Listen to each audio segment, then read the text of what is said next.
Okay, now we're at the point of the overhaul of replacing the pads and the key corks. Now I'm going to be using 5 different size key cork on this particular overhaul. The number 1 cork, which is 1/64 inch in thickness. The number 2 cork, which is 1/32. This I call the small 3.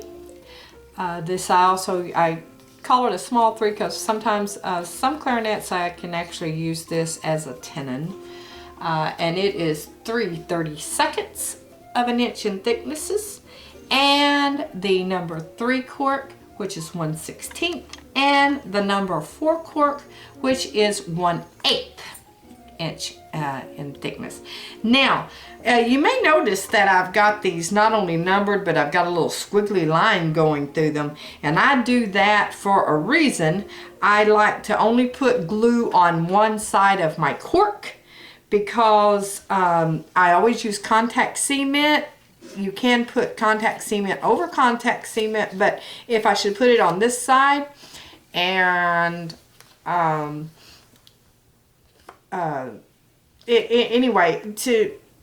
it would make it difficult if there was glue on something else and it touched it. So I like glue on one side of my cork only. So I've separated my keys into what size cork will go where. Also, I want to tell you, every clarinet, every make, model is different as far as most of them are as far as the size corks that's going to go onto the clarinet. So you can go to our website and you can look up the brand of your clarinet. Say this one here is a Yamaha, and look up Yamaha and will show you what size cork goes where, and so on. Now, this is also the pads that we use in a Yamaha. There are different size pads for different clarinets. In a Yamaha, we're going to be using 1 size 9, 1 cork for the register key. We'll be using 3 size 17s, one size 15.5, 9 size 10s, and 2 size 12. Now we use the double skin pads. One thing that you want to do before you put your pads in the keys is, because these are double skin, you're going to want to go to the turn your pad upside down, and at the very edge you want to make a slight prick with your needle spring. This allows air to escape, because whenever we dampen the pad later on and heat it to make a nice seat without some type of air being able to escape from the double skin pad, it's going to poof up, and you don't want that. So I have already made an indentation in each one of these pads. Something I also do with the register key is I just do a couple of small release holes there on the sides. Okay, now I'm going to go ahead and set these over here to the side. Put on the corks first.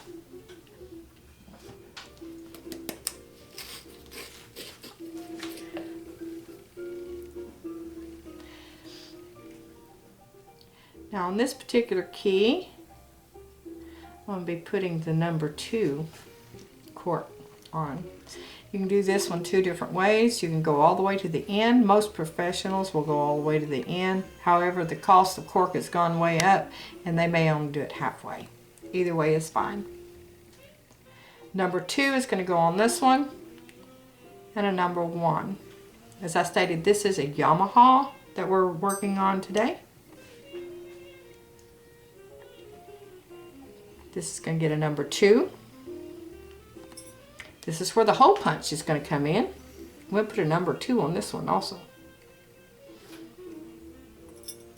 Register key, or the number 1 key, it's going to get a number 2 and a number 2.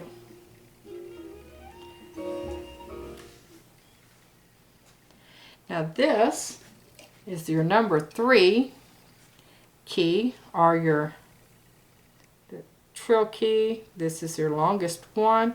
It's going to get the larger size 3 cork, which is the 1/16. This one also is going to get the larger size 3. Now,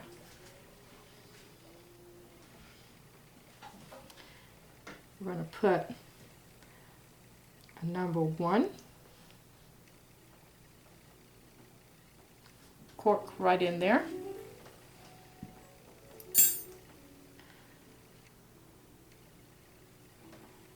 On the number 2 key, it's also going to get a number 1.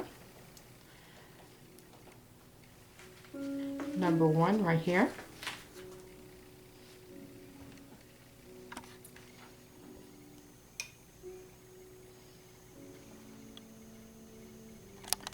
Number 1. Now on this one, I'm going to run a number 1 all the way from the very back here, all the way down.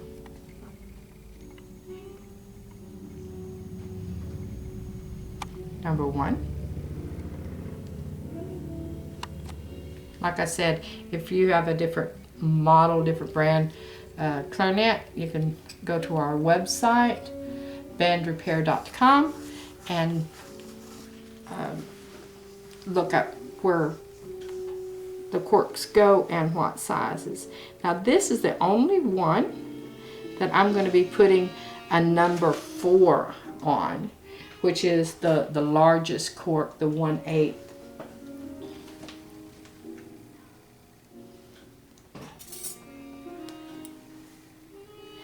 Here, I'm going to do the small number 3. Small number 3 here.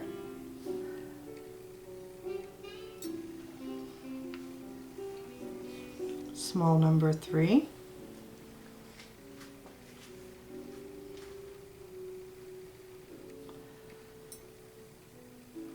And the small number 3 for this drill key also.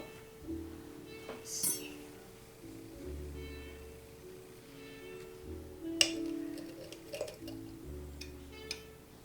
Number 11 key. I'm going to go ahead and put a small 3. Normally, most clarinets have a number 2 on this particular key, but this one I believe is going to be getting a small 3. And I believe that's all of them. So now I'm going to take my wood here, and I'm just going to kind of guesstimate how much cork I'm going to be needing.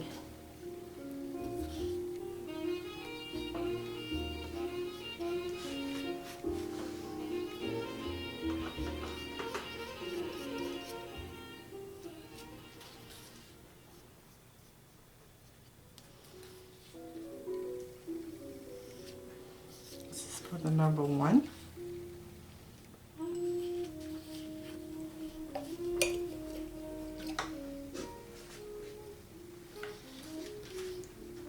Number 2.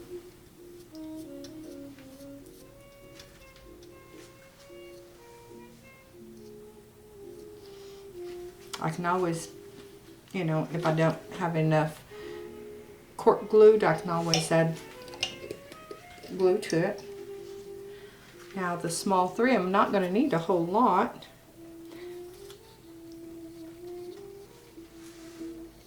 I'm sorry, on the larger 3. It's more than enough there. Now the number 4 cork.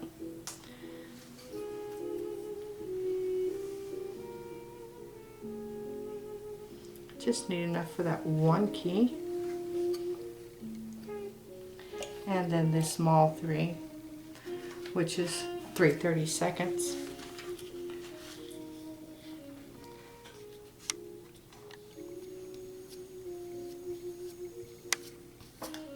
Okay. I'm gonna let this dry for a minute. While that's drying, I want to show you the shellac that we use. Now we use the stick shellac, and it comes in larger sticks, and we break it. And as the stick gets smaller and smaller, I can just take first of all, I want to show you how I mowed the shellac.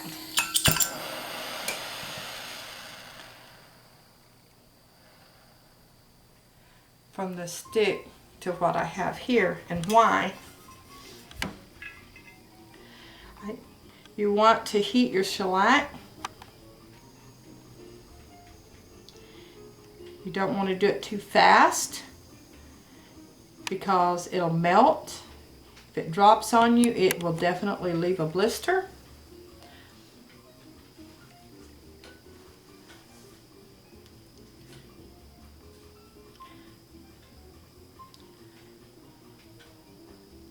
This is hot.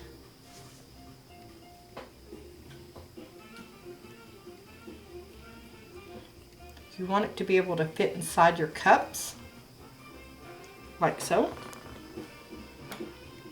Now, I will be heating that up, and it'll melt inside of the cup whenever I heat up the cup. Whenever my glue just gets too small, I'll just simply heat up both ends and stick these together. That's what I did here. Okay, now that that's done,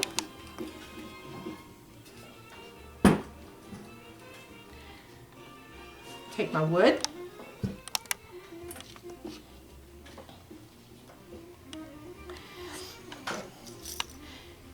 and I usually go through several straight edge razor blades through a process of overhauling clarinet. You can actually sharpen your straight edge razor blades on by using your buffing wheel. I'm going to go all the way to the end here.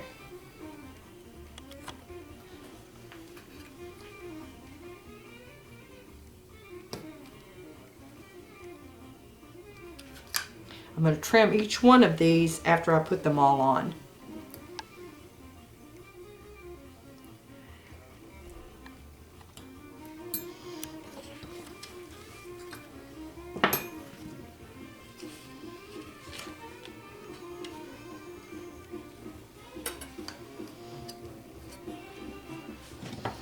Where your hole punch is going to come in.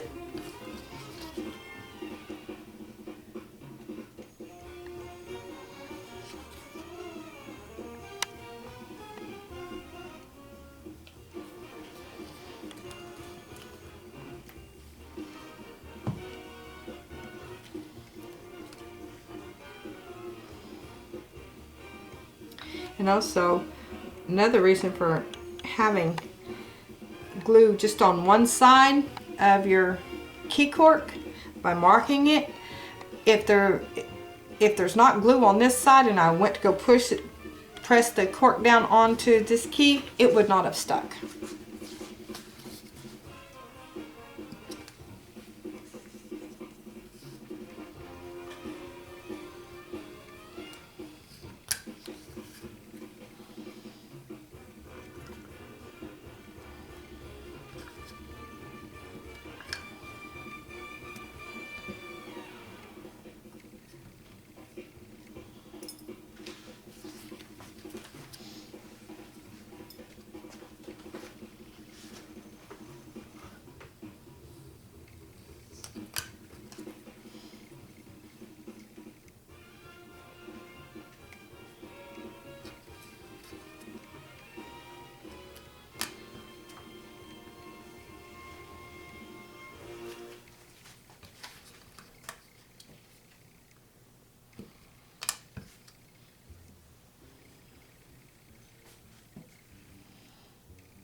Go ahead and do this one first.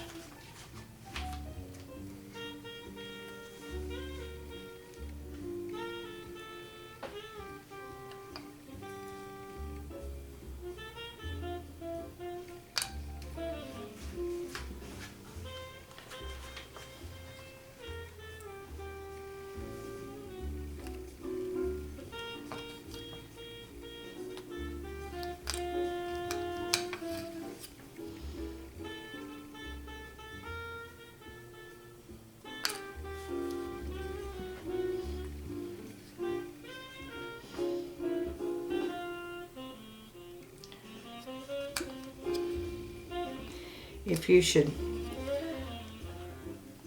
have just a small piece of cork and you're not for sure where the glue is at, I'm from Arkansas, by the way.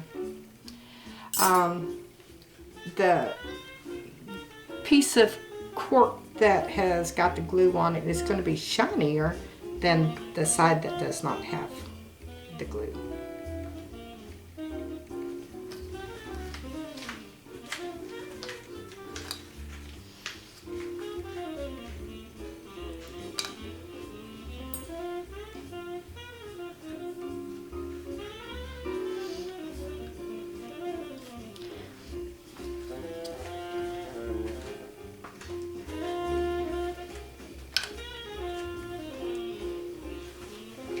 This one goes right between there. Now I'm going to take my pads to make sure that gets her firmly.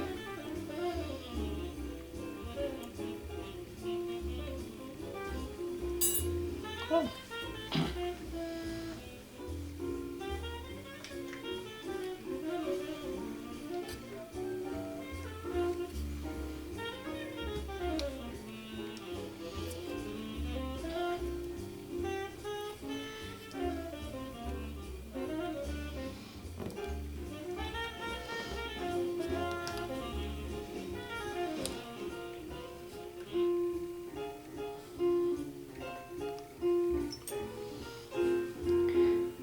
Now I'm going to be tapering the end of each one of these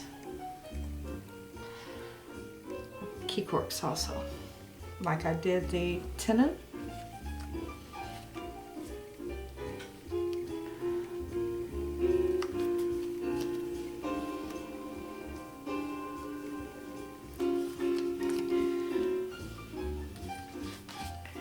I had to look there to see where my glue was.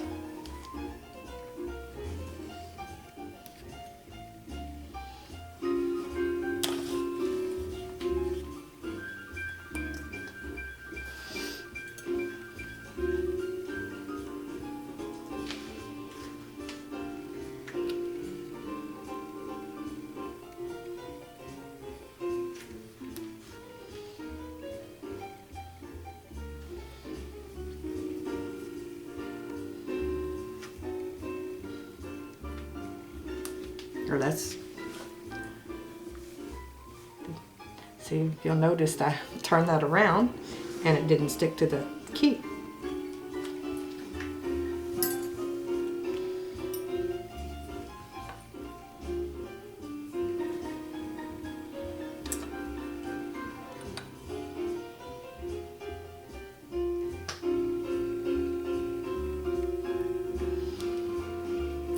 Just take your time doing this.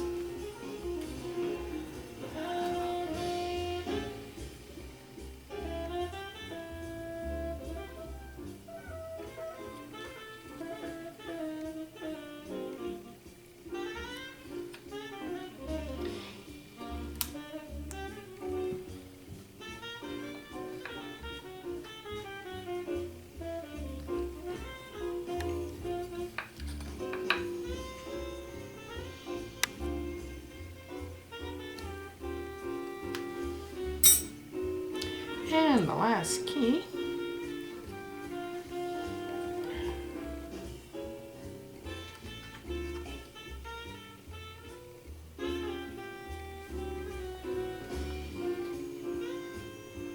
Number. number 11 key here. All right, now I've got all my corks on. Now I'm going to trim them.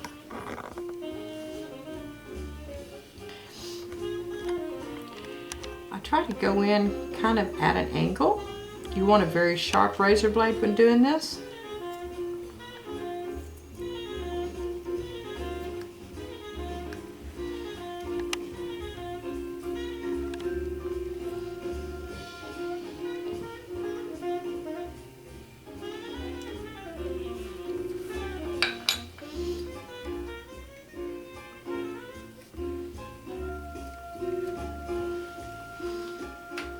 And then at the, you want to taper the back side, and like so, like I did the tenon.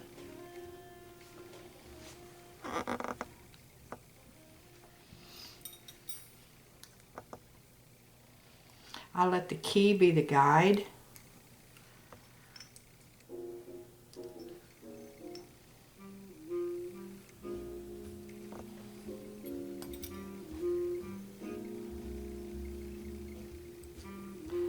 So in other words, I have my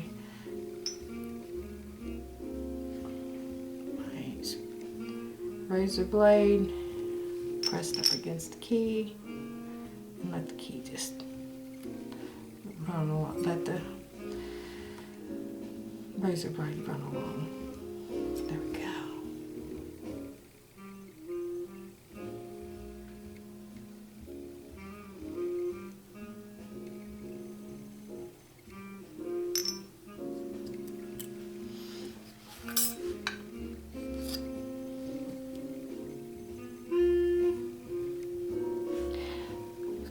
A lot of times I'll wait and taper all the all the keys at the end of the process, because if you hit the key itself with the razor blade, it's going to dull your blade. So I'm basically stopping just a little bit before I get to the key, so I don't dull my blade. But usually I will wait to the end to do that and do them all at once. Just makes it look nicer with a little tapered end.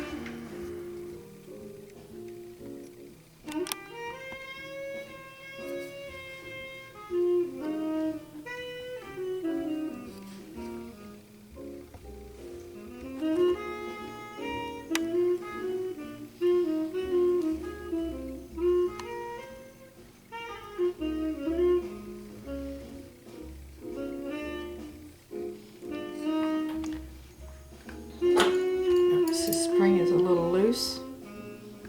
Go ahead and tighten it.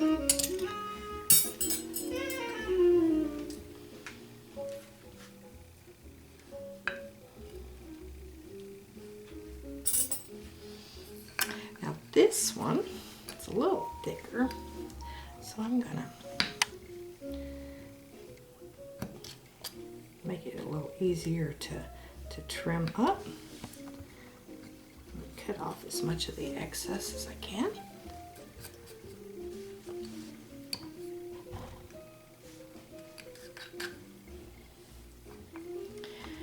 Once again, I'm letting the key do the guiding.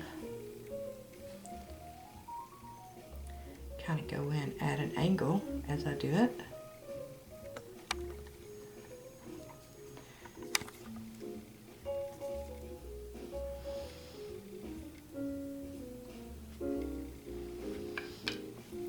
Again, and put in that taper.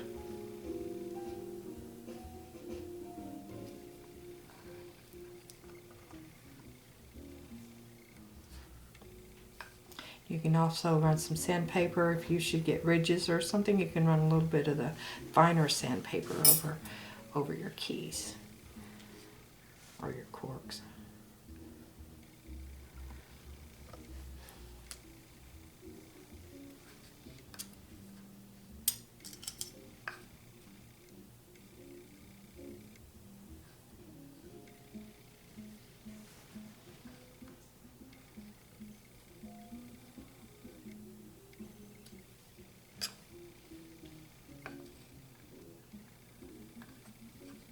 Not really putting any pressure on the cork at all when I'm cutting it.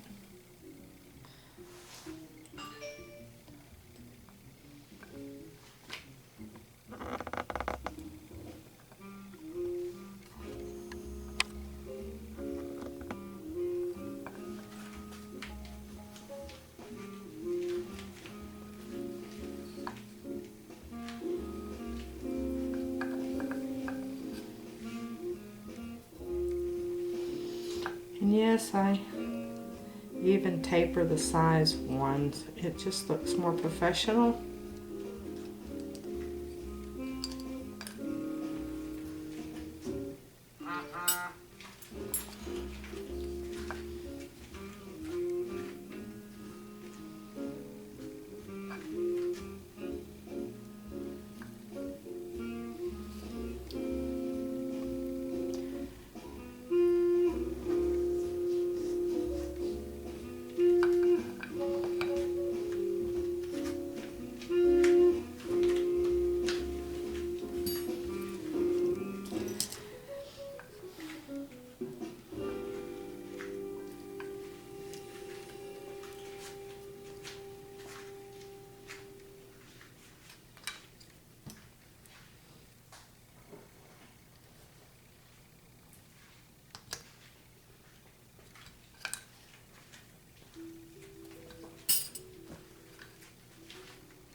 That one, of course, doesn't need any cutting.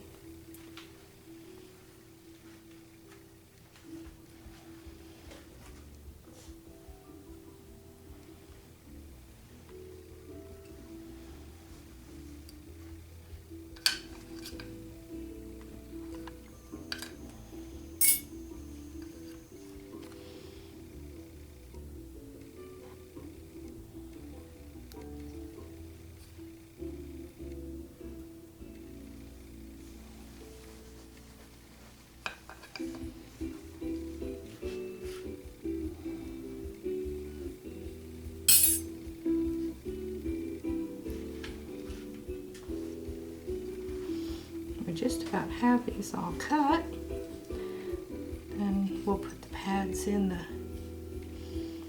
back in the cups. Put the instrument back together, and I'll show you how I make sure all my pads are level with the feeler.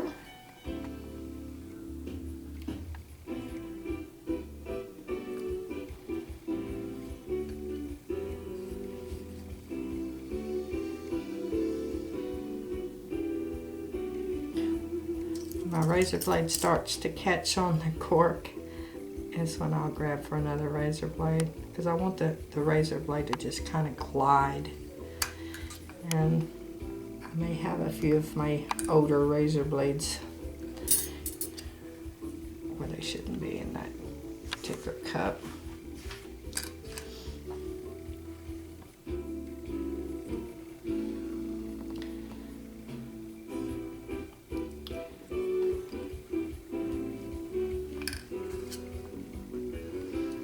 Taper on the back part.